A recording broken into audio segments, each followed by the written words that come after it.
Ibrahim Traoré watched his sister-in-law Fatima place the ornate glass bottle on his desk. The gold-trimmed perfume flashed under the office lights. "A gift, brother," she said, her smile not quite reaching her eyes. "From my trip to Morocco, the finest fragrance for a man of your position." Ibrahim nodded politely. "Thank you, Fatima. Very thoughtful." When she left, he picked up the bottle, examining the amber liquid inside. The perfume was beautiful, but something felt wrong. Fatima had never brought him gifts before. In fact, since he had married her sister Aisha 3 years ago, Fatima had barely spoken to him except when necessary. Ibrahim placed the perfume back on his desk and continued with his work. That evening, as he prepared to leave, he almost grabbed the bottle to take home, but hesitated. Perhaps it was the way Fatima had watched him so intently, as if waiting for something. He left the perfume on his desk. Later that night, Ibrahim's phone rang. It was Ahmed, his security officer. "Sir, there's been a break-in at your office." Ibrahim sat up in bed. "Was anything taken?"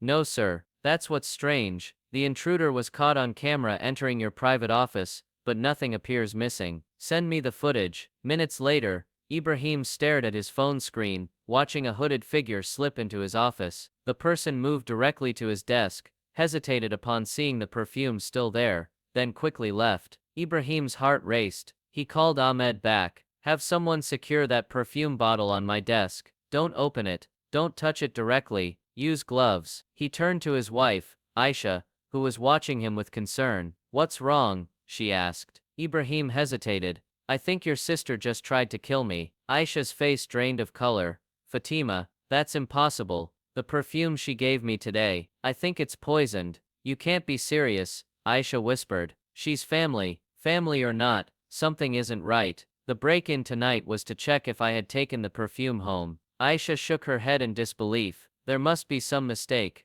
"I hope so," Ibrahim said grimly, "but until we know for sure, tell no one about this, not even your sister." The next morning, Ibrahim arrived at his office early. The perfume had been secured in a sealed bag by Ahmed's team. Ibrahim called his old friend, Dr. Kona, a toxicologist at the city hospital. "I need this analyzed immediately. Complete discretion is essential." Dr. Kone raised an eyebrow at the perfume bottle, but asked no questions. "I'll call you as soon as I have results." Ibrahim spent the day distracted, watching his phone. When it finally rang in the late afternoon, Dr. Kone's voice was grave. "Ibrahim, where did you get this? Why? What did you find?" "This perfume contains a deadly mixture of toxins, primarily ricin, which is absorbed through the skin. One application would have been fatal within days." Ibrahim closed his eyes, his suspicions confirmed. "Thank you, my friend. I'll explain everything later." He hung up and stared out his office window at the city below. Why would Fatima want him dead?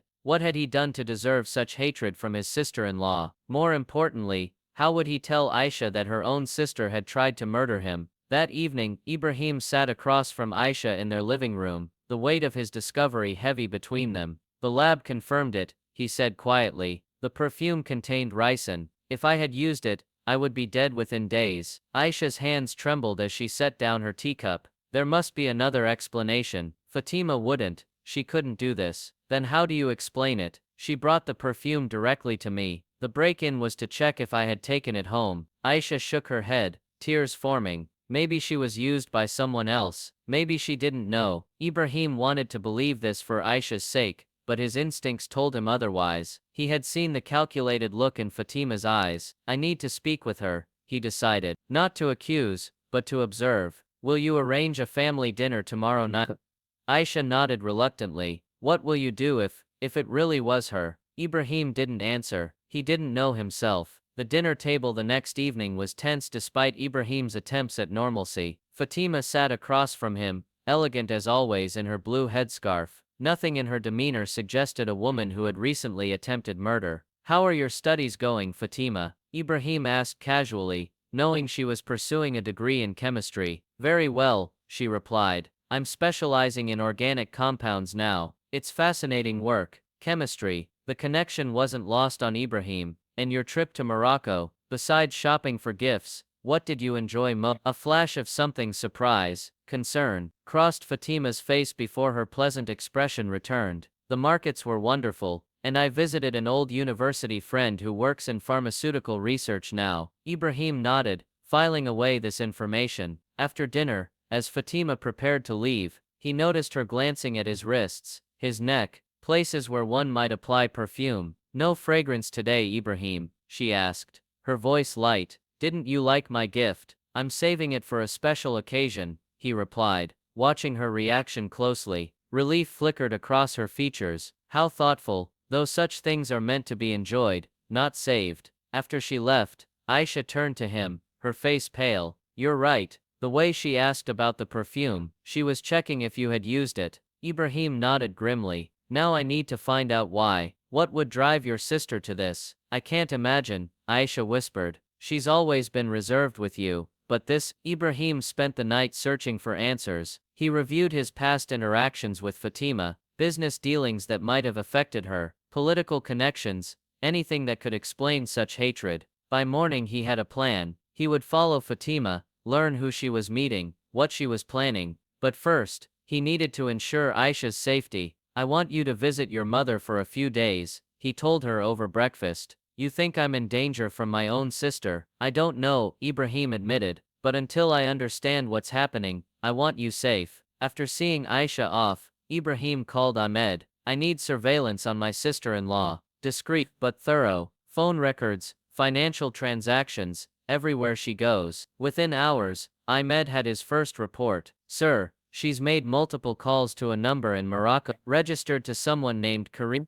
The name meant nothing to Ibrahim, but he felt the first thread of a larger conspiracy forming. "Keep watching," he instructed, "and find out everything you can about this Karim and Di." That afternoon, Ibrahim's phone buzzed with a message from Ahmed. "She's on the move, heading to the old warehouse district." Ibrahim grabbed his jacket. Whatever Fatima was planning next, he wouldn't wait to find out. The warehouse district stood nearly abandoned at the edge of the city, a collection of rusting metal buildings and cracked concrete. Ibrahim parked his car several blocks away and approached on foot, keeping to the shadows as Ahmed had taught him years ago. Through his earpiece, Ahmed guided him. "Third warehouse on the left. She entered 5 minutes ago." Another vehicle arrived shortly after, black SUV, tinted windows. Ibrahim positioned himself behind a stack of shipping containers, with a clear view of the entrance. 20 minutes later, the warehouse door opened, and Fatima emerged with 2 men. Even from a distance,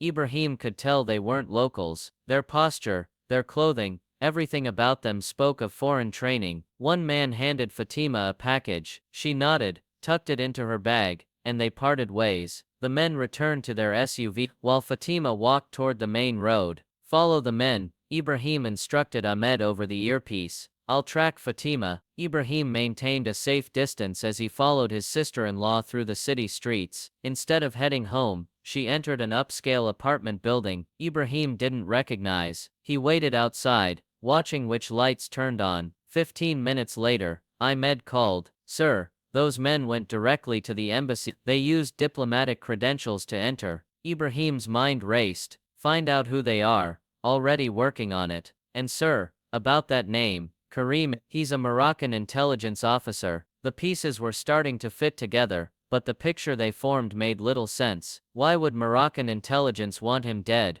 And why involve Fatima? Ibrahim returned home and began researching Karim. The man had a sparse online presence, a few official photos at diplomatic functions, mentioned occasionally in news articles about Moroccan foreign affairs, nothing to suggest why he would target Ibrahim. The next morning, Ibrahim received another call from Ahmed. "Fatima is on the move again. She's heading to the university chemistry department." Ibrahim frowned. On a Saturday, the building should be nearly. "I'm going there," Ibrahim decided. By the time he arrived at the university, Fatima had been inside for 20 minutes. He found the chemistry building and cautiously made his way to the research laboratories on the 3rd floor. Through the small window in a laboratory door, he saw her. Fatima wore protective gloves and a mask as she carefully mixed substances under a ventilation hood. Her movements were precise, practiced. This was not her first time creating dangerous compounds. Ibrahim took photos with his phone, then retreated before she could notice him. Outside, he called Dr. Cohn. "I need to know what someone could be synthesizing with equipment from a university chemistry lab. Something deadly, but difficult to trace." "That could be dozens of compounds," Dr. Coney replied. Without knowing the specific chemicals, I'll get you that information, Ibrahim promised. That evening, after confirming Fatima had left the university, Ibrahim broke into the chemistry lab. He found her workstation meticulously clean, but the disposal bin contained discarded gloves and empty containers. He photographed everything, including labels and safety warnings. When he sent the images to Dr. Coney, the doctor's response was immediate and alarming. These are precursors for a nerve agent, highly sophisticated and nearly untraceable after death. Ibrahim, whoever is making this knows exactly what they're doing. Ibrahim returned home, his mind heavy with questions. He found that Isao was flaky for him. Despite his instructions to stay with her mother, I couldn't stay away, she explained. Not when my family is full. Ibrahim showed her the evidence, the photos, the chemical analysis, the connection to Moroccan intelligence. Why? Aisha whispered. Why would Fatima do this? That's what I need to find out, Ibrahim said. And I think I know how. He outlined his plan: confront Fatima, not with accusations, but with an opportunity. He would tell her the perfume had worked, that he was feeling ill and suspected poison. If she was guilty, she would reveal herself somehow. It's dangerous, Aisha protested. Not as dangerous as waiting for her next attempt, Ibrahim replied. Because now I know one thing for certain, the perfume was just the beginning. Ibrahim sat in his office, collar loosened, face deliberately pale. When his secretary announced Fatima's arrival, he nodded weakly, playing the part of a man fighting against an unknown illness. Fatima entered, concern etched on her face. Aisha called me. She said you're unwell. Some kind of fever, Ibrahim replied, his voice raspy. Started a few days ago. The doctors are puzzled. He watched her carefully. There, a slight twitch at the corner of her mouth, quickly masked by worry. Have they run tests? She asked, settling into the chair across from him. Blood work scans. Nothing conclusive yet. Ibrahim coughed into his handkerchief. I've been thinking about your gift actually. Fatima stiffened almost imperceptibly. My gift? The perfume from Morocco. I started using it the day you gave it to me. Beautiful scent. I wonder. He let the implication hang in the air between them. Fatima's eyes darted to his wrists, where he had dabbed regular cologne earlier. Many perfumes contain alcohol that can irritate sensitive skin. Perhaps you're having a reaction. Perhaps, Ibrahim agreed, though the symptoms seemed severe for a simple reaction. Fatima leaned forward. Where is the perfume now? At home. Why? I could take it back to the shop. Ask about the ingredients. Ibrahim smiled weakly. No need, I'm sure it's just coincidence. As she left, Ibrahim noticed the slight tremor in her hands, the quickened pace of her steps. She had taken the bait. As soon as Fatima was gone, Ahmed entered from the adjoining room where he had been monitoring the conversation. She's making call, he reported, listening through an earpiece, speaking in code, but clearly, she's saying the package was delivered but is malfunctioning. Ibrahim nodded grimly. She'll need to accelerate her timeline now. Have your men ready. That evening, Ibrahim made sure Aisha was visible through their living room windows, sitting alone while he supposedly rested upstairs. In reality, he watched from a darkened room as a black car parked across the street. Fatima emerged from the vehicle and approached the house. Aisha let her in, following the script Ibrahim had prepared. Through the security cameras, Ibrahim watched his wife and her sister talk in the living room. How is he? Fatima asked. Worse, Aisha replied, her performance convincing despite her broken heart. The doctors are baffled. His symptoms don't match any known illness. Fatima placed a comforting hand on Aisha's shoulder. I brought some herbal tea, an old remedy our grandmother used. It might help with the fever.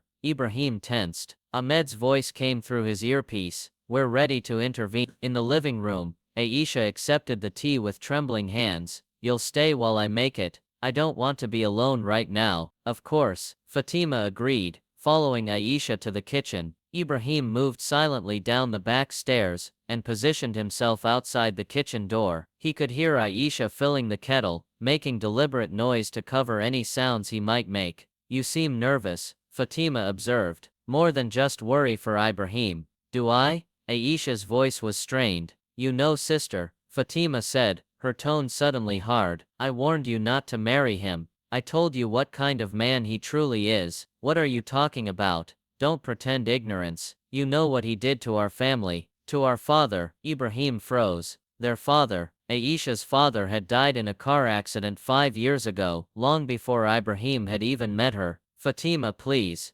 Aisha's voice broke. What are you saying? He destroyed our father's business, drove him to suicide, and you married his killer. Ibrahim's mind raced. Aisha's father's transportation company had indeed competed with another firm years ago, a firm that Ibrahim had invested in, but he had never met the man, had no idea of any connection when he later met Aisha. That's not true, Aisha protested. Father's accident was. It was no accident. Fatima's voice rose. I found his suicide note after mother hid it. He named Ibrahim Traoré as the man who ruined him. Ibrahim heard the kettle whistle, then the sound of tea being poured. This tea will ease his suffering, Fatima continued, her voice now eerily calm. A quick end, merciful, more than he deserves. You're talking about killing my husband, Aisha whispered. I'm talking about justice, Fatima replied. Drink this tea, take it to him, and by morning it will be over. Mother will never know. You can mourn him and move on. Ibrahim had heard enough. He pushed open the kitchen door. I think I'd prefer to live, if it's all the same to you. Fatima's face transformed from shock to hatred in an instant. The teacup in her hand clattered to the counter, spilling its deadly contents. You, she hissed. Me, Ibrahim agreed, maintaining a safe distance. Very much alive, as you can see. Ahmed and 2 security officers appeared behind him, blocking any escape route. You've been busy, Fatima, Ibrahim continued. The perfume was clever, nearly untraceable. The tea would have been as well, I imagine. Fatima's eyes darted between them, calculating. You have no idea what you've done. Why don't you tell me? Ibrahim pulled out a chair. We have time. I owe you nothing, she spat. Aisha stepped forward, tears streaming down her face. You owe me the truth. Was father's death really suicide? Did he really blame Ibrahim? Fatima's expression softened slightly when she looked at her sister. Yes, he couldn't bear the shame of bankruptcy. Ibrahim's company undercut his contracts, stole his clients. Father lost everything. Ibrahim shook his head. I never knew your father. The transportation contract was handled by my board. I had no personal involvement. Liar. Fatima lunged forward, but Ahmed quickly restrained her. Your signature was on the documents. What documents? The predatory loan agreement. The exclusive contracts that blocked him from government bids. Mother found them after his death. Ibrahim frowned. I signed hundreds of documents, but I never authorized predatory practices. Check your records, Fatima challenged. Abdullahi Transport Company. 5 years ago. Ibrahim nodded to Ahmed, who stepped out to make a call. While they waited, tension filled the kitchen. Aisha sat silently weeping while Fatima remained defiant. Ahmed returned 10 minutes later. Sir, there was indeed a series of contracts with Abdullahi Transport. They were drafted by Omar Diallo when he was chief legal officer. Ibrahim closed his eyes briefly. Omar Diallo, his former legal counsel, who had been dismissed 3 years ago for ethical violations. The man had been handling multiple acquisitions and competitor negotiations during that period. Fatima, Ibrahim said carefully, I believe you were manipulated. Omar Diallo acted without my knowledge or approval on many deals. He was fired when I discovered his methods. Convenient excuse, she replied bitterly. It's the truth. I never knew your father or his company name until this moment. Ahmed handed Ibrahim his tablet. The original contracts, sir. Ibrahim studied the documents, then passed the tablet to Fatima. Look at the signature block. That's not my signature. Fatima examined the screen, her certainty wavering for the first time. Ibrahim's actual signature was below Omar's on the corporate authorization line, but it was clearly different from the one on the contract terms. Omar forged approvals for dozens of deals, Ibrahim explained, including, it seems, the one involving your father's company. Even if that's true, Fatima said, though with less conviction, you still benefited, you still bear responsibility. Yes, Ibrahim acknowledged, surprising her. My company caused harm under my watch. I am responsible, even if I didn't know, and I am truly sorry for your family's loss. Aisha reached for her sister's hand. If what Ibrahim says is true, your revenge is misplaced. What about the Moroccans? Ibrahim asked. How did they become involved? Fatima's shoulders slumped. Karim approached me at a chemistry conference 6 months ago. He said he knew about our father, about what your company had done. He offered resources, training, and in exchange, information about your business operations, your security protocols. Fatima looked away. It was only supposed to be industrial espionage at first. Then he suggested more permanent solutions. Ibrahim nodded, understanding now. His company had recently secured several important mining contracts in the region, contracts Morocco had also been pursuing. They used your pain to make you their weapon, he said quietly. Fatima didn't respond, but her silence was confirmation enough. Ahmed stepped forward. Sir, we need to decide how to proceed. The Moroccan connection makes this a matter of national security. Ibrahim considered his options. Turning Fatima over to the authorities would mean international scandal, prison for his sister-in-law, and heartbreak for Aisha, but the attempt on his life couldn't simply be forgotten. I have an idea, he said finally, but it requires Fatima's cooperation. The cafe bustled with afternoon customers, providing the perfect cover for their meal. Ibrahim sat across from Karim Ndi, the Moroccan intelligence officer, believing he was meeting Fatima to discuss the next phase of their operation. Where is she? Karim asked, his French accent clipped and impatient. Delayed, Ibrahim replied smoothly. She sent me instead. Karim stiffened. And you are someone who knows about Perfume and the tea and your government's interest in my mining contracts. Recognition dawned in Karim's eyes, followed quickly by calculation. His hand moved slightly toward his jacket. I wouldn't, Ibrahim warned. This location is surrounded by my security team, and our conversation is being recorded from my government's intelligence service. Karim's hand stilled. What do you want? To negotiate. Your operation has failed. Fatima has confessed everything. Fatima knows nothing of importance. Karim scoffed. A grieving sister seeking revenge, easily manipulated, but ultimately expendable. Ibrahim nodded to a waiter, who brought over a tablet. On the screen played a video of Fatima detailing her collaboration with Moroccan intelligence, including names, dates, and methods. This confession will be delivered to international authorities within the hour, Ibrahim explained. Unless we reach an agreement. Karim's face remained impassive, but a bead of sweat trickled down his temple. What terms do you propose? Simple. Your government withdraws all operatives targeting my interests. The mining contracts remain with my company, and you personally disappear from this region forever. Impossible. My superiors will prefer this to the alternative. Ibrahim finished. International sanctions, diplomatic isolation, criminal charges, the exposure of your other operations in the Karim stared at his coffee cup, weighing his options.